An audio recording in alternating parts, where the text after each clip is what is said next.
Good morning. The Redevelopment Agency meeting of May 20, 2009 is called to order. This meeting has been properly noticed and posted in compliance with the open meeting law. These proceedings are being presented live on KCLV Cable Channel 2 and are closed captioned for our hearing impaired viewers.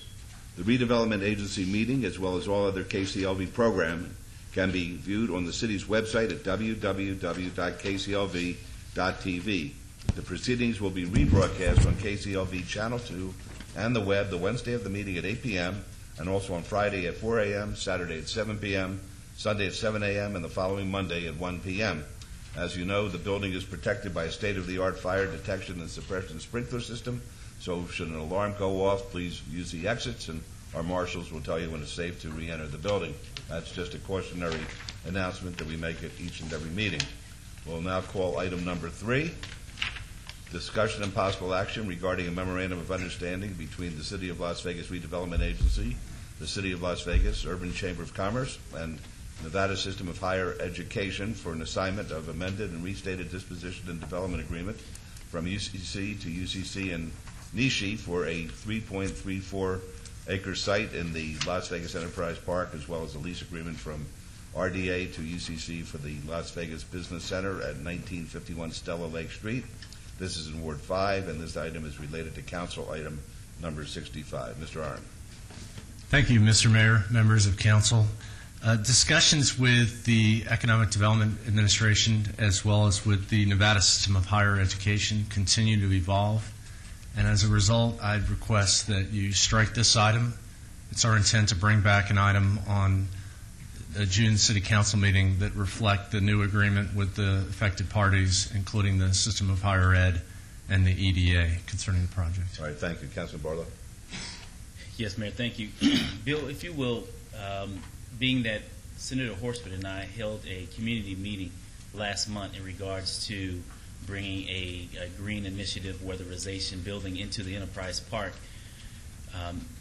and that was in conjunction with the JTC electrical trades, along with the Urban Chamber, and also Nishi, the Nevada School of Higher Education, was also part of that, but the focus at that time was the JTC. Would you give just a little bit of background history as far as how the transition has come now from JTC to higher ed, so that we won't confuse the residents that we left, of course, under the auspices of working with the JTC as being the focal point for this trade center in the Enterprise Park? Certainly, Councilman. This project has been evolving. The Council knows, and some of the listening audience may know, that we've had a long-standing agreement with the Urban Chamber of Commerce to do a business incubator in a portion of what is known as Enterprise Park.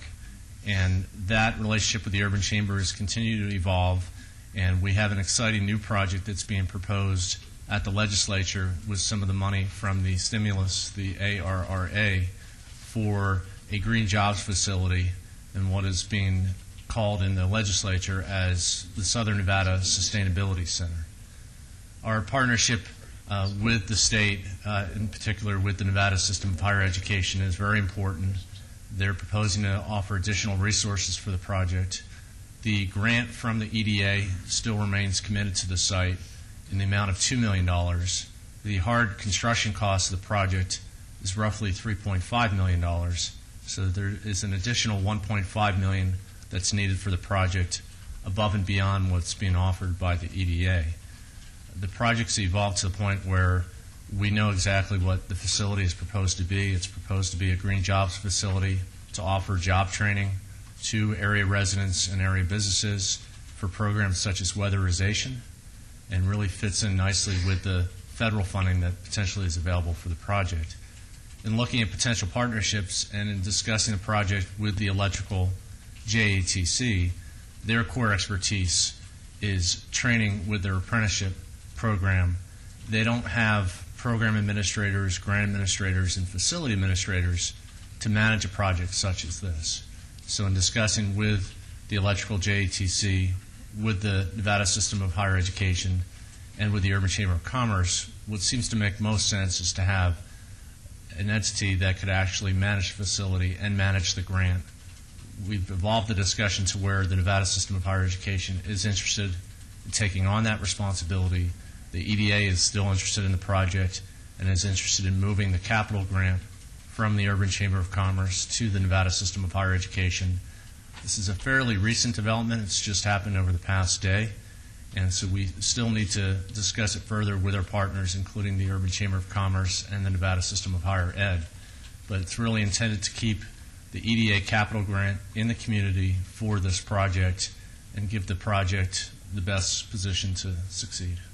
And I appreciate that background because I want to make sure that we continue to keep the lines of communication open with the residents in West Las Vegas, number one, and number two, having an opportunity to keep the EDA $2 million in the neighborhood for the benefit of the community and the jobs in which this exciting new development within the Enterprise Park will bring forward to the community.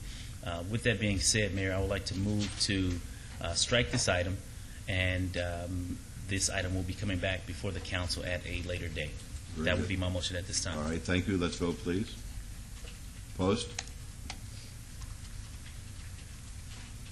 Motion carries. Thank you.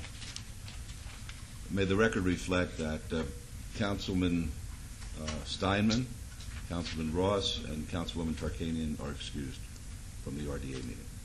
Item number 4 is RA 82009, discussion and possible action regarding a resolution finding the proposed project with the interlocal cooperative agreement between the City of Las Vegas Redevelopment Agency, the RDA, and the City of Las Vegas, a political subdivision of the state of Nevada, for the project concerning the Union Park Master Plan development to be in compliance with and in furtherance of the goals and objectives of the redevelopment plan, and authorizing the execution of the interlocal cooperative agreement by the RDA for the reimbursement of the cost to construct certain public improvements on the site. This is in Ward 5, and this item is related to Council Item 82. Mr. Arndt? Thank you, Mr. Mayor, members of council.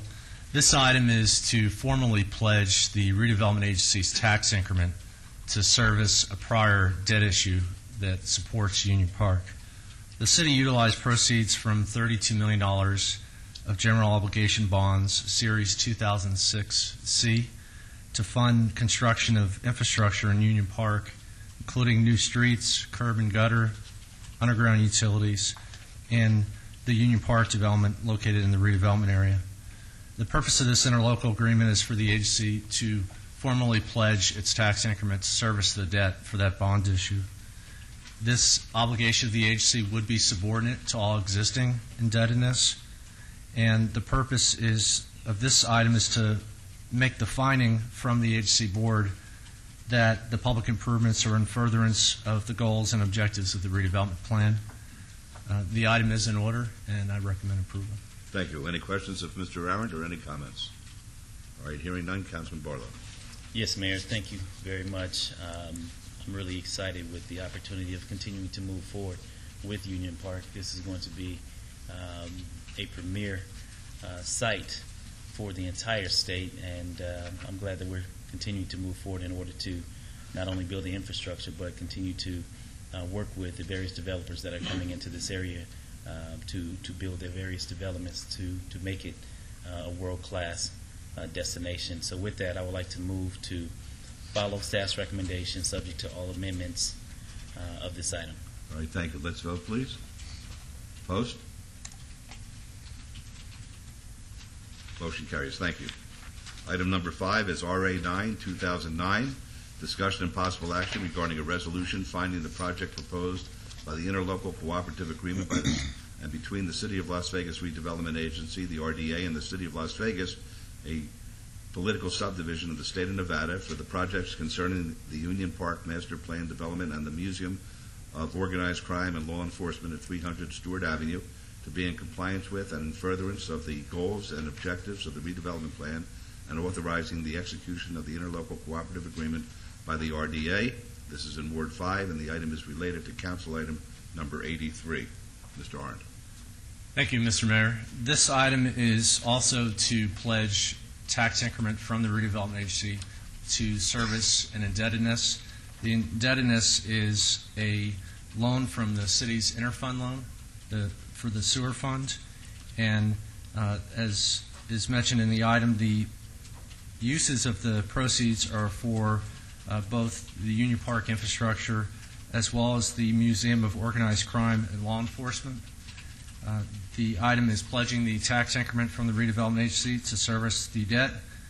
Like the prior item, this will be subordinate to senior indebtedness and bonds previously issued by the redevelopment agency. The item is in order, and staff recommends approval.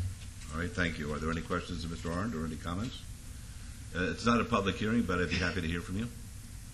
Thank you, Mayor.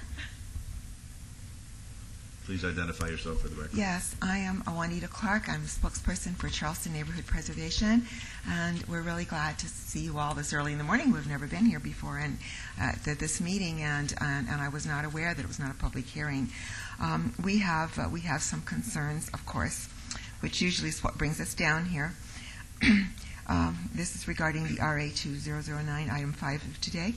We state that you 7 people elected by a majority vote as City of Las Vegas mayor and councilman have assumed the title and responsibilities of a redevelopment agency without the direct vote of the City of Las Vegas voters. We ask for your explanation of how you propose, quote, projects, end of quote, unnumbered or named, and plan a, quote, development, end of quote, in compliance with, quote, goals and objectives, end of quote, which are unknown to voters. Until the number and or names of these projects be made public, we request that no action be taken. Until the goals and objectives become public knowledge, we request that no action be taken. For what and for what purpose certainly is required information before approval of expenditures. We also have a comment about the amount of interest would be accrued on these sewer bills over a 10-year period. May I enter that also? Sure. Even though that actually relates to... That's fine. Okay. We question your authority as self-created redevelopment agency members to, after being duly elected mayor and council persons without a taxpayer vote, authorize $15 million plus accrued interest until May 1st, 2019 from the RDA revenue fund identified as special. Possibly this is our sewer bill, we just heard it is, which a board member determined had increased 2.915% from the 2008-2009 for a total of a bill of $250.82. And of course this is for residential. In 5 years the total is $289.56. I'll repeat that, $289.56. With that 2.915 interest totaling $38.74 in only 5 years. By 10 years, with no increase in percentage, around $100 interest will have been added, equaling approximately a bill of $400 per single home owner sewer bill. We determine that this is reckless and irresponsible. We request that no action be taken unless and until responsible usage and increased interest is made public knowledge. Charleston Neighborhood. Okay, thank you. Thank you. Okay. Anybody else like to be heard? All right, fine. Councilor Barlow? Yes, Mayor, thank you. Mr. Arndt, if you will explain how, in fact, the process works as far as the interfund loan. Is that right, the interfund loan? Yes. Okay. I think the record should reflect, and certainly Mr. Arndt's going to respond to the councilman's question, but the record should reflect that this fund, interfund loan, has been vetted by the Nevada Tax Commission and who else? As far as I know, that's all The that's Nevada required. Tax Commission, right? They reviewed this and they found it. Department of Taxation sent us a Department of letter. Taxation deemed this to be an appropriate vehicle, but Right. Go ahead, Mr. Arndt. Thank you, Well, Mr. Mayor. let me finish my question, if you don't mind. Just so that we have the appropriate information going out, and the speaker had very valid questions and concerns, and those are the same concerns and questions that others have as well. So I want to make sure that we clearly state the process in which we're doing this and how, in fact, this was vetted for us to move forward. in the respect that we are from the interfund loan? Certainly. I'll try to answer the question in a couple steps. Part of the Redevelopment Agency's capital budget and capital planning process, for the most part, mirrors the city's budget process. The hearing that took place yesterday was a public meeting for the city's budget, and it included an agenda item for the Redevelopment Agency capital budget. This $15 million interfund loan was part of that capital budget process, and the debt service for the interfund loan was part of the capital budget on which you took action yesterday, and it still has to be formally submitted to the state for approval. As Mr. Atwell mentioned, the State Department of Taxation did issue approval for the city's use of this medium-term obligation, basically a 10-year loan from the interfund loan, with the Redevelopment Agency repaying the interfund loan. The uses of the proceeds are identified on page 2 of the resolution. The construction of new streets, curbs, gutters, and underground utilities, the UP public improvements, quote unquote, in the Union Park master plan development.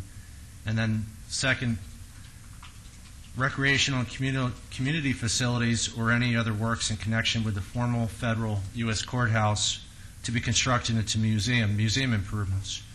And that's referred to in the agenda item. So we tried to be as clear as we could on the use of funds for this project. So in answering the question, it's really a two-step process. One, the Redevelopment Agency, with the City Council acting as the Board of Directors, follows a capital budget process parallel to the city's budget process. And those were public meetings. This is really the culmination of that process yesterday and then formalizing this commitment from the agency today.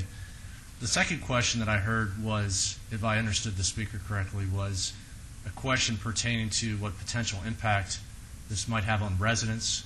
I don't manage the sewer fund for the city, but it's my understanding that this would have zero fiscal impact on the sewer fund itself or an impact to residents and as far as their sewer bill. This is essentially borrowing from an existing fund that has a balance and then using the Redevelopment Agency tax increment proceeds to repay that fund. So in repaying the principal of the sewer fund in whole, together with interest from the credit facility, the sewer fund is made whole. So it's my understanding, and I'll lean on the city manager's office. I don't see Mr. Vincent here today, but it's my understanding that this has a zero fiscal impact to residents as far as what impact they would see on their actual sewer bill for residents within the city. There'd be no impact on the sewer bills. The way this works is that we have a 10-year capital improvement program for the sewer fund, just like we do for the general fund. The Director of Public Works has gone over that with me related to the impact of this. And there is no immediate impact. In fact, this actually works to the benefit of the fund. Because of some of the activities that have been going on in the region as it relates to sewer infrastructure enhancements, this actually is a good time to do this kind of loan to move some of the other projects forward, because we don't need to spend that money as quickly as we originally thought we would have to in our capital improvement program. So we feel confident that this will probably actually benefit the sewer fund in the long run through those interest payments that Mr. Arndt referenced. Okay. I have two additional questions.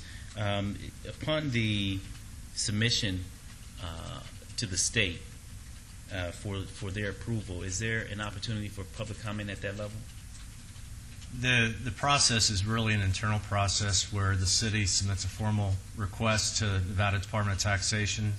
That request is a public record. We did have some correspondence back and forth with the department on some technical questions.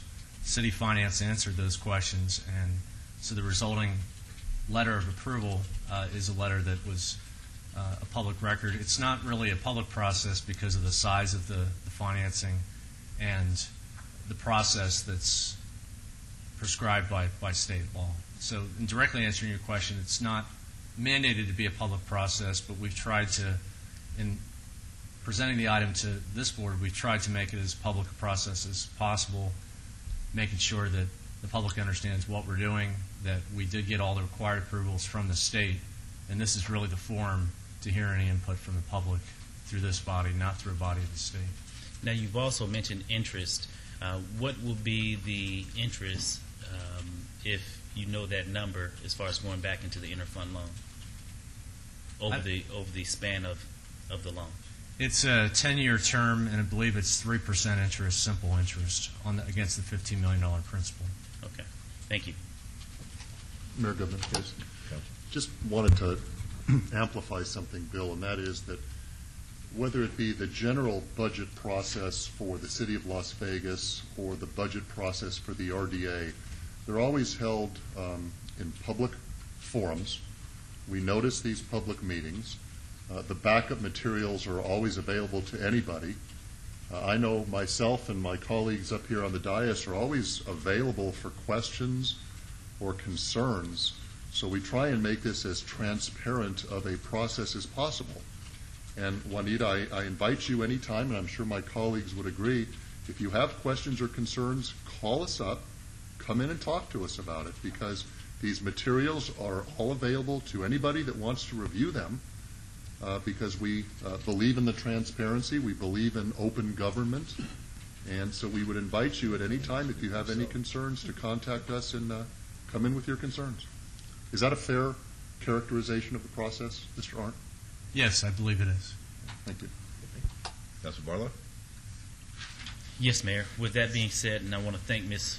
Juanita and as well as the Charleston Heights Neighborhood Association for their comments and placing them on the record, as well as their concerns. And with that being said, I believe that what it is that we're looking to do in the downtown area as far as revitalizing it and bringing not only entertainment but opportunities for not entrepreneurship as well as jobs back into the downtown area will be the catalyst as far as how in fact we continue to move forward and make this downtown a very exciting place to live and work. And so with that, I would like to move for approval of this item subject to all conditions. All right, thank you. Let's vote, please. Post. Motion carries. Thank you.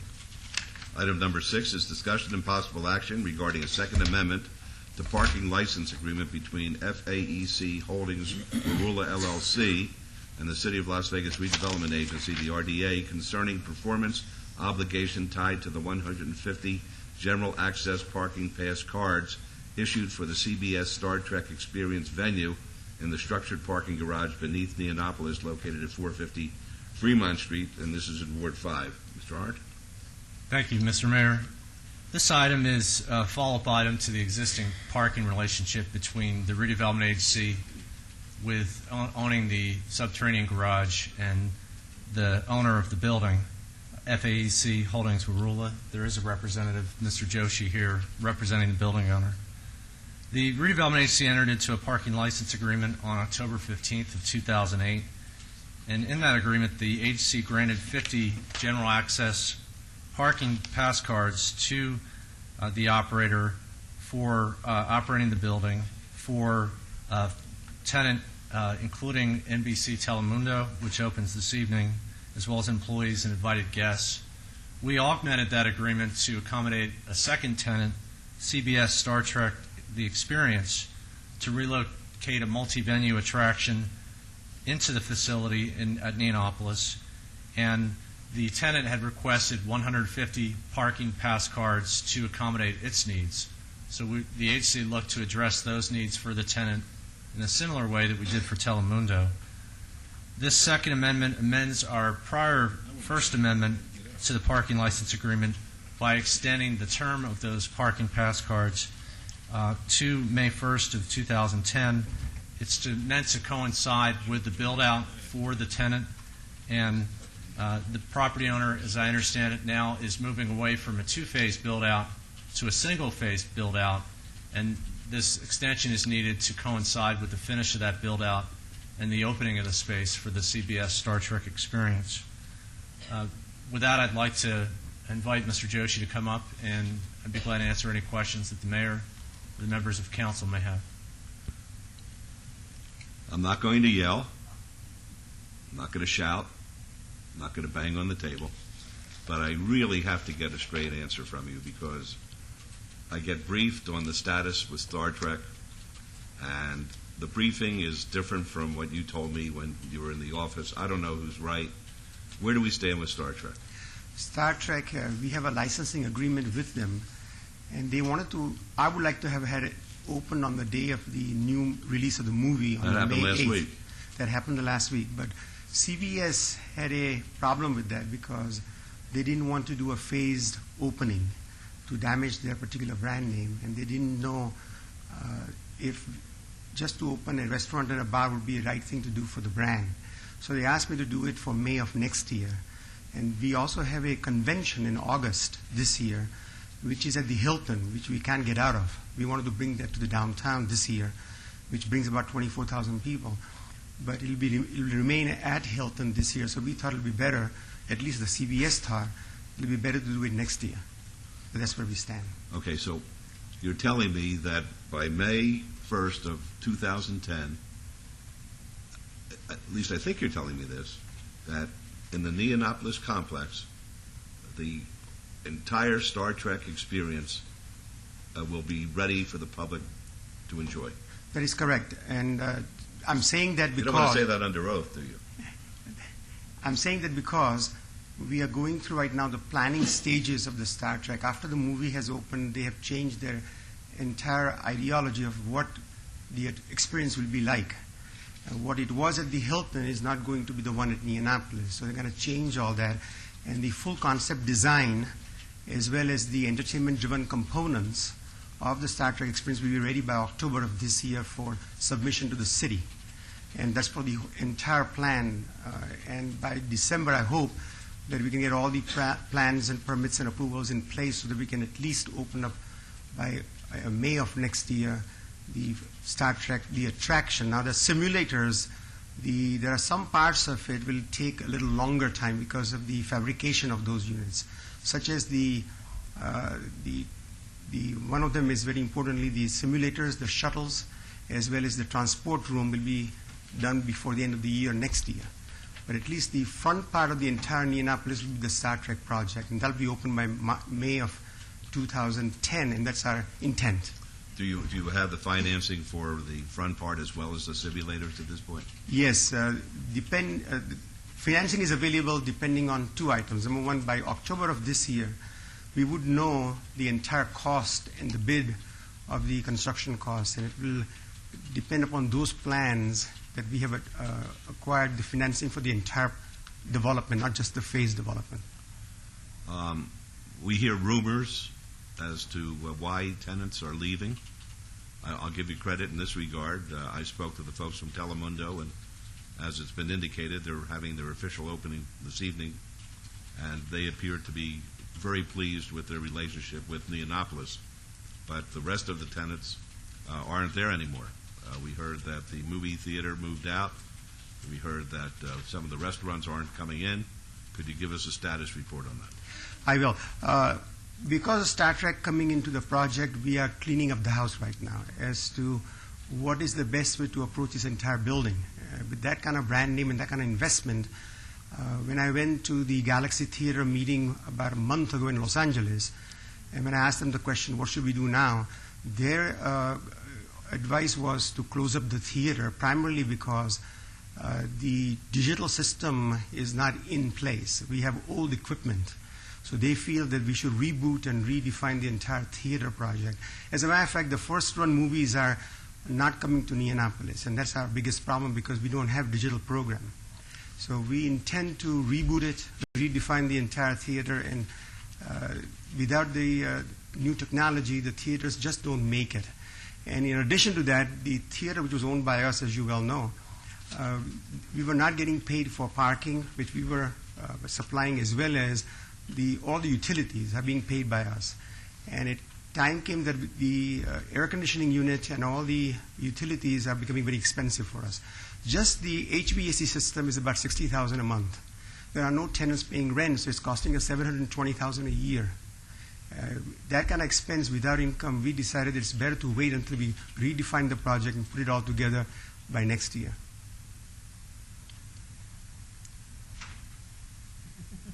Are you current on your bills? We are current on the utility bills, except that even because I was in contract, the contract that we assumed from the previous owner, the Prudential, the clock still keeps ticking, even though we don't owe money for consumption of any of these utilities, but contract is still in place, so they keep billing us, and therefore when they say that we owe $300,000 in air conditioning utility bill, it's not really for the use, it's really for the capacity and facility charges, which we are fighting for. We are saying that should not be paid by us, and that's the part of our cleaning up the house. Right, and when you have Star Trek as your tenant, are you going to do anything about the heat that is generated into Neonopolis? Are you going to put some kind of a covering on the top, or are you going to provide air conditioning so people will have a pleasant experience walking around? What's your intention? Yes, that is part of our full concept design, in which the major attraction, which is the simulator, has to have an IMAX screen. And that screen will cover the entire opening, and that kind of reduces the heat and so forth of the entire building. All right, that makes sense. Okay, Councilman Barlow, your turn. Mayor, I have nothing to say. What does that mean? I don't. Okay, I don't. you have a motion? No. I would prefer if someone else did.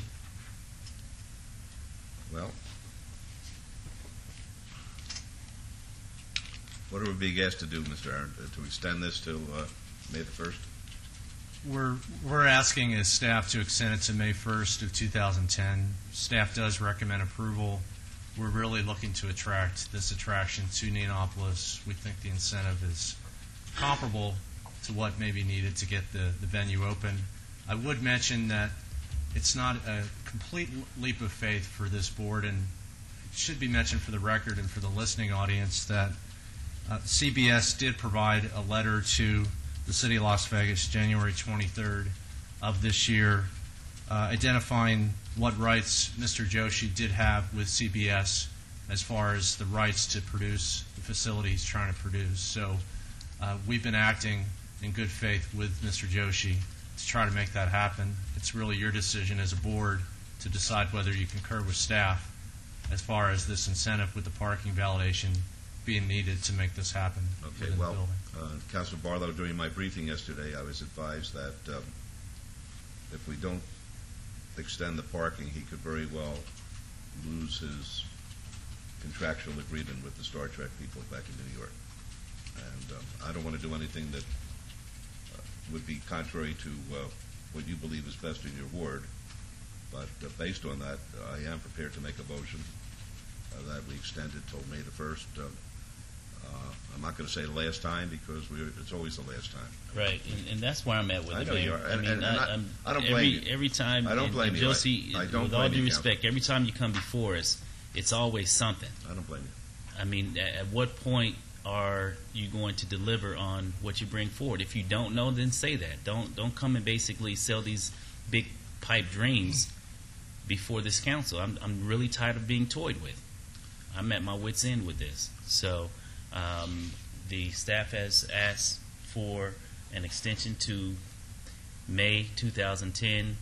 I will obligate that. That will be my motion at this time. All right. May I ask a question, please? Certainly.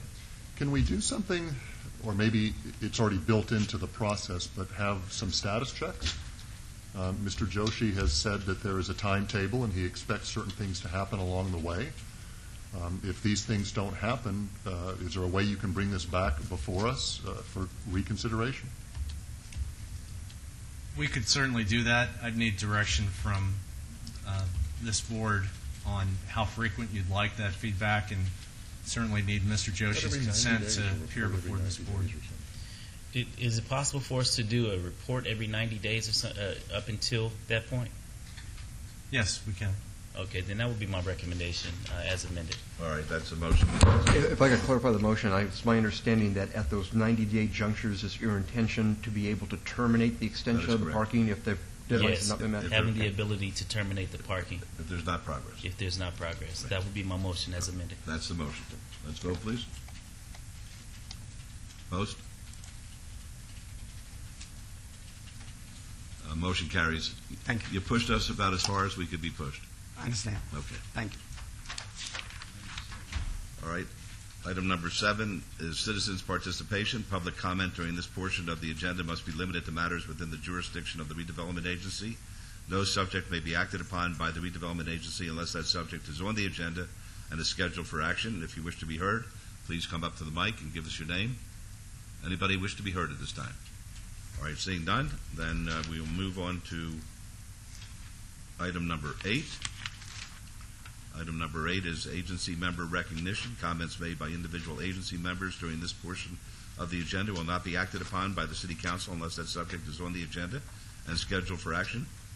Do any of us have anything we'd like to say at this time? I will say this, that we anticipate, as Councilman Barlow made reference to, as far as Union Park is concerned, the groundbreaking for the Performing Arts Center. That's going to be on May the 26th, as I understand it, and that is a landmark moment. As he says, it's the place that everybody is going to be talking about, and I urge the public to follow that very closely because we're delighted and we're proud of that project being at Union Park. I don't know the time. I see Ms. Brandon out there. Do you know what time the groundbreaking is going to be taking place of the Performing Arts Center on the 26th? It's 10 o'clock. 10 in the morning? At 10 o'clock in the morning. All right, thank you. All right. No other comments? Then the morning session of the City Council meeting will start at 9 o'clock, and we're going to adjourn the Redevelopment Agency at this time. Thank you.